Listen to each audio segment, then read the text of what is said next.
Hello दोस्तों, welcome back to my channel. मैं जोया और आपका स्वागत करती हूँ अपने चैनल में। तो हमने इससे पहले जो पढ़ा था वो था क्लास ट्वेल्थ का चैप्टर नंबर जो था वो 1 था, और ये हम पढ़ रहे सेकंड बुक का। ठीक है, तो हमने इसका पार्ट 1 पढ़ चुके हैं। ठीक है, आप सबको याद होगा। ठीक है, अगर आपने वो वीडियो नहीं देखी तो पहले वो वीडियो देख लीजिए, आपको डाउट क्लियर हो जाएगा। ठीक है, तो देखिए हमने उसमें ये देखा था कि किस तरह से जब हमारा विस्थापन हुआ। ठीक है, जब विस्थापन किया गया, विस्थापन के वक्त, यानी विस्थापन और विभाजन दोनों बातें अलग अलग हैं।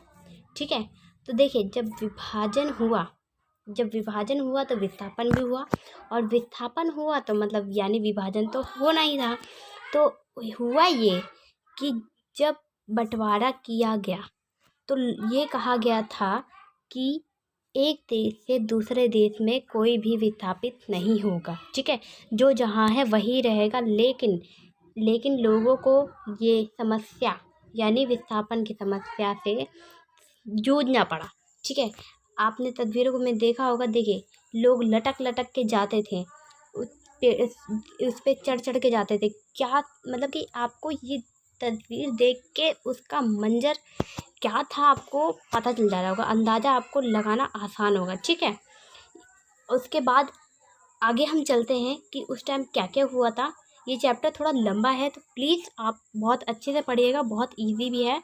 ठीक है, और बहुत अच्छा भी है, इंटरेस्टिंग है। देखिए आगे चलते हैं। आगे देखिए क्या हुआ था उस वक्त।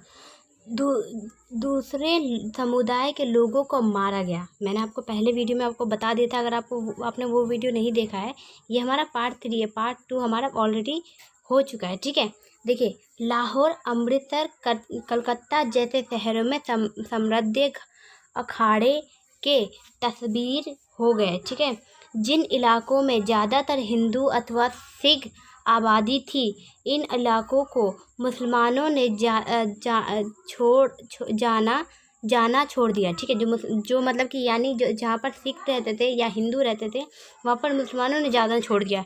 ठीक इसी तरह क्या हुआ था, जहाँ पर मुसलमान ज़्यादा रहते थे, जिनकी आबादी ज़्यादा थी, वहाँ पर हिंदू जो लोग थे और जो सिख लोग थे उन्होंने जाना छोड़ दिया। क्यों? क्योंकि वहाँ उस टाइम का समस्या इतनी बढ़ गई थी। ठीक है, आगे देखिए लोगों ने अपना घर बार छोड़ दिया, छोड़ने पे मजबूर हो गए। कोई अपना घर बार नहीं छोड़ना चाहता, लेकिन वो समस्या आती थी कि लोगों को अपना घर बार छोड़ना पड़ा। ठीक है, वह सीमा इस तरह से दूसरी तरफ से, और इस क्रम में लोगों को बड़ी संख्या में विपत्ति का सामना करना पड़ा। ठीक है, इसमें किसका दोष था, किसको कहें, किसी को नहीं कह सकते कि किसकी गलती थी किसकी नहीं थी। ये वक्त और हालात उस वक्त ऐसा हो चुका था कि समस्या पे समस्या कोई सुलझाए तो वो सुलझने के बजाय बढ़ता जा रहा था। ठीक है, आगे देखिए दोनों तरफ से अल्पसंख्यक अपने घरों को से भाग खड़े हुए। ठीक है, अब जब उन पर जानलेवा हमला होने लगी, यानी हिंदू की जगह पर मुसलमान की जगह पर हिंदू पे, जो मतलब कम लोग रहते थे, अल्पसंख्यक में थे, तो उनको क्या करना पड़ा, अपना घर छोड़ के भागना पड़ा जब उनकी जान पर आ गई। ठीक है, अस्थायी तौर पर उन्हें शरणार्थी शिविरों को पनाह लेनी पड़ी। ठीक है, कल तक जो लोग अपने वतन हुआ करते थे, वही पुलिस अथवा स्थायी प्रशासन अब इन लोगों के साथ रुखाई और बर्ताव कर रही थी। ठीक है, जो मतलब कि लोग पहले सोचते थे कि ये हमारा देश है, अब क्या कर रहे थे, उनके साथ लोग बुरी तरह से लोग बर्ताव कर रहे थे। ठीक है, मारने मरने पे उतर आए थे।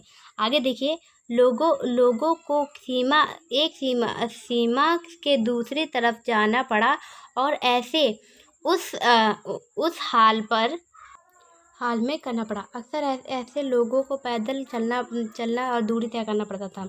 ठीक है, सीमा के दौर पर दोनों ओर हजारों की तादाद पे औरतें अगवा कर लिए जाते थे। अब पता नहीं चलता था लोगों को, अब भीड़ भाड़ में औरतों को ज़्यादातर, इसमें जो कहते हैं ना कि जो सूली पे चढ़ा है वो औरतें और बच्चे थे। ठीक है, औरतें और बच्चे थे, कमज़ोर व्यापी थे। ठीक है, आगे देखिए, उन्हें बर्तन शादी यानी जबरन शादी करनी पड़ी। ठीक है, अगवा करने वाले का धर्म भी अपनाना पड़ा। ठीक है, कई बार कई मामलों में यह भी हुआ कि खुद परिवार के लोग अपनी बहू बेटियों की इज्जत बताने के लिए क्या करते थे, उनको जान से मार डाला करते थे। ठीक है, बहुत से बच्चे अपने माँ बाप से बिछड़ गए। ठीक है, जो लोग अपने सीमा पर करने में किसी तरह का असर रहे उन्होंने पाया कि जब बेठिकाना हो गया है इस लाखों में शरणार्थी के लिए देश की आबादी का मतलब था महीनों और हजारों तक शरणार्थी जीवित जिंदगी काटना पड़ा। ठीक है, अब लोगों ने अपना घर बार छोड़ दिया, शरणार्थी बन गए। क्या हो गया, उनकी बहू बेटियों की इज्जत के साथ खेला गया, अगवा किए गए। ये सब मतलब वो जो वक्त था जिस पे गुजरा है वो बहुत दर्दनाक था। ठीक है, ये समस्या उस वक्त आई थी जब विभाजन हुआ था, यानी विभाजन तो हो गया, विभाजन जिसको करना था कर दिया, लेकिन किसी ने ये नहीं सोचा कि इस विभाजन से जो समस्या उठानी पड़ेगी वो आम जनता होगा। ठीक है, वो आम जनता होंगे, उनके साथ क्या क्या समस्या आएगी ये किसी ने नहीं सोचा, और उनको समझ लीजिए बहुत जानवरों की तरह बर्ताव किया गया। ठीक है, यानी अगर कोई उनके बारे में अगर सोचता ना, आम जनता के बारे में, तो ऐसा आज तक होता नहीं। ये अंग्रेज़ों की सब चाल थी जिसने मतलब कि एक देश को 2 टुकड़ों में बांट दिया। जितना समझ में आ गया, आई होप आपको समझ में आ गया होगा। आगे चलते हैं। इसके बाद देखिए, विभाजन के ऊपर एक फ़िल्म बनी थी, गर्म हवा। ठीक है, ये जो फिल्म है पूरी विभाजन के ऊपर है।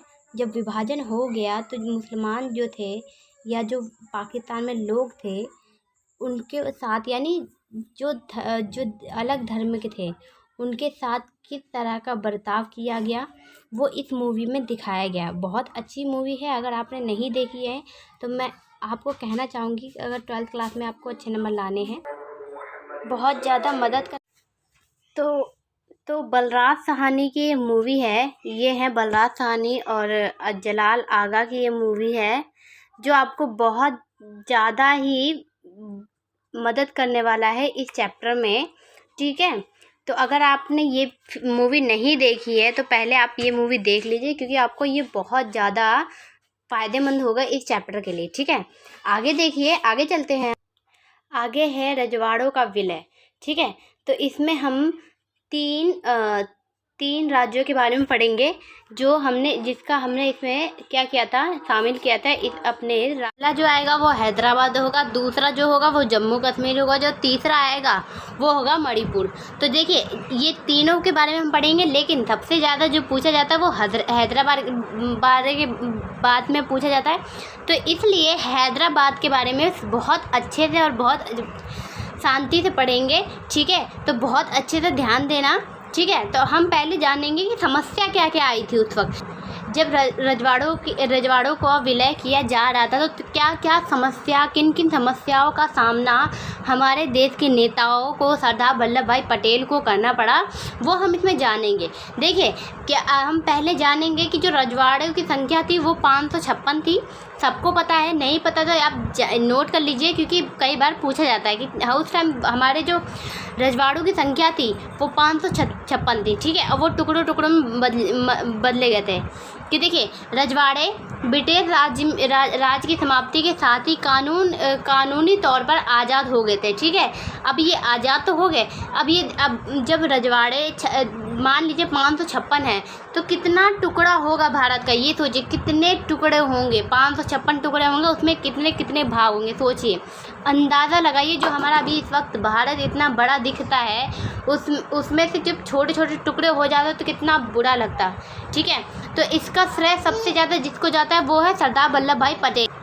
आगे देखिए, अंग्रेजी राज की नज़रिया यह था कि रजवाड़े अपनी मर्जी से चाहे तो भारत में या पाकिस्तान में शामिल हो जाए या फिर अपना स्वतंत्र अस्तित्व बना रखे। भारत के अथवा पाकिस्तान में शामिल होने, स्वतंत्र हैसियत बनाए रखने का फैसला रजवाड़ों की प्रजा का नहीं था, बल्कि रजवाड़े के जो राजा थे उस वक्त, पहले क्या था, पहले राजा करते थे, उनको अधिकार दिया गया था। ठीक है, इतना समझ में आ गया।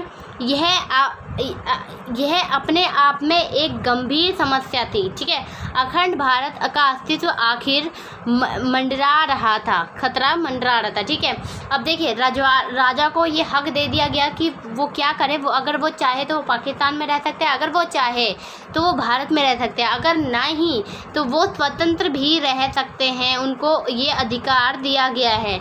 ठीक है, अब अगर मान लीजिए वो पाकिस्तान में नहीं, भारत में नहीं होना चाहते, तो वो कितने टुकड़े होंगे, और नहीं तो आधा पाकिस्तान आधा भारत हो जाएगा, तो उस टाइम भारत कितनी समस्या उत्पन्न हो सकती थी। ठीक है, उस वक्त अंदाज़ा लगा सकते हैं इन सब बातों से। ठीक है, तो इतना समझ में आ गया।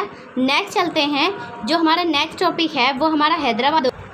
देखिए, हैदराबाद, हमने हैदराबाद की बात की थी, अब हैदराबाद देखिए, ध्यान से पढ़िएगा कि हैदराबाद में क्या हुआ था। देखिए, हैदराबाद की रियासत बहुत बड़ी थी। ठीक है, यह रियासत चारों तरफ से हिंदुस्तानी इलाके में घिरी थी। पुराने हैदराबाद के कुछ हिस्से आज भी महाराष्ट्र तथा कर्नाटक में के बाकी हिस्से आंध्र प्रदेश, मध्य प्रदेश में। ठीक है, हैदराबाद का शासन निजाम का था। देखिए, कई बार 1 नंबर के क्वेश्चन में पूछा जाता है निजाम। आपको याद रखना है कि हैदराबाद का जो शासक था वो कौन था, वो निजाम था। ठीक है, वह दुनिया के सबसे दौलतमंद लोगों का सुमान किया था। ठीक है, निजाम चाहता था कि हैदराबाद की रियासत आज़ाद रियासत का दर्जा दिया जाए। अब देखिए, ये जो है हैदराबाद, आप जानते हैं कि हमारे भारत के बीचों बीच आता है। अब देखिए, अगर यहाँ से बीच का टुकड़ा चला जाए तो कितना बुरा लगेगा। अगर कोई किनारे से जाता है, जैसे पाकिस्तान हमारे किनारे से गया, तो इतना है ना कि हाँ, यहाँ से गया तो ये पूरा हमारा देश भारत कहलाएगा, लेकिन बीच में से जाएगा तो अच्छा लगेगा, नहीं लगेगा। तो ये समस्या उत्पन्न होने लगी थी। ठीक है, आगे देखिए, निजाम 1947 के नवंबर में भारत का बहाल रखने का एक समझौता किया।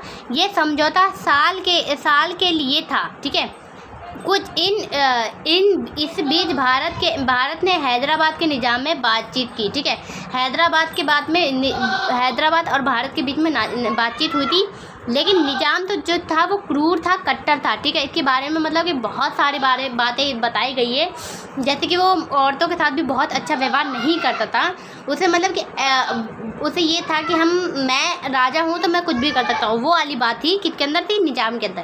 तो वो चाहता था कि जो हमारा हैदराबाद है वो स्वतंत्र हो जाए, ये ना तो पाकिस्तान में मिले ना ही भारत में मिले। ठीक है, इतना समझ में आ गया। आगे चलिए, इसी दौरान हैदराबाद की रियासत के लोगों के बीच निजाम के शासन के खिलाफ एक आंदोलन छोड़ दिया। ठीक है, तेलंगाना इलाके में किसान निजाम के दमकारी शासन के खास तौर पर दुखी थे। ठीक है, मैंने जो बता दिया वही बात है कि हाँ, वो दुखी थे क्योंकि निजाम बहुत कट्टर था। आगे देखिए, वह निजाम के खिलाफ उठ खड़े हुए। महिलाएं निजाम के शासन को सबसे ज़्यादा जुर्म की शिकार थी। मैंने जो आपको बिल्कुल अभी बताया वही बात बताया जा रहा है। ठीक है, महिलाएं भी बड़ी संख्या में इस आंदोलन में आ जुड़ी। हैदराबाद शासन इस आंदोलन का गढ़ बन गया। ठीक है, कम्युनिस्ट और हैदराबाद कांग्रेस इस इलाके के अग्रपंथी में थे। ठीक है, आगे देखिए, आंदोलन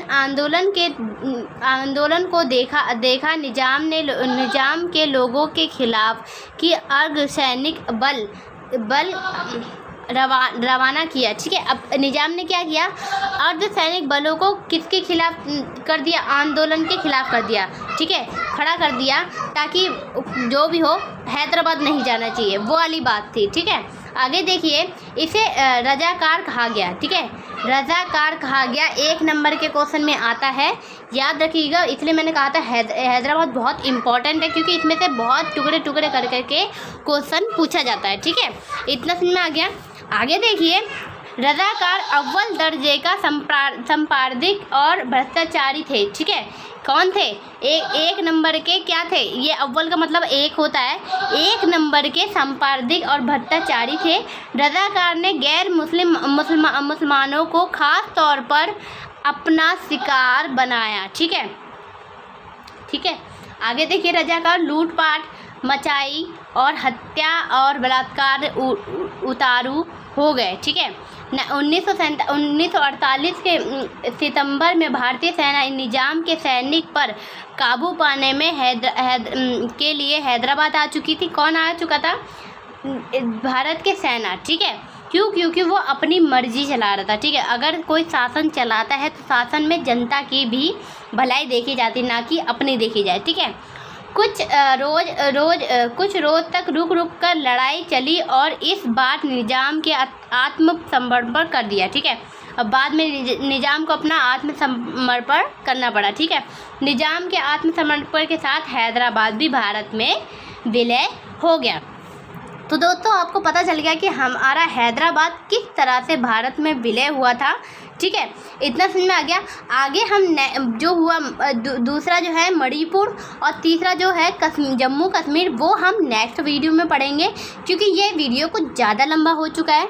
ठीक है, और अगर आपको इस वीडियो में कुछ ना समझ में आया तो प्लीज़ मुझे कमेंट करके बता दें। ठीक है, और मेरी वीडियो को लाइक करना ना भूलें। अगर मेरे चैनल पे नए आए तो प्लीज़ सब्सक्राइब कर लें। ठीक है, और ज़्यादा से ज़्यादा इस वीडियो को शेयर करें। ठीक है।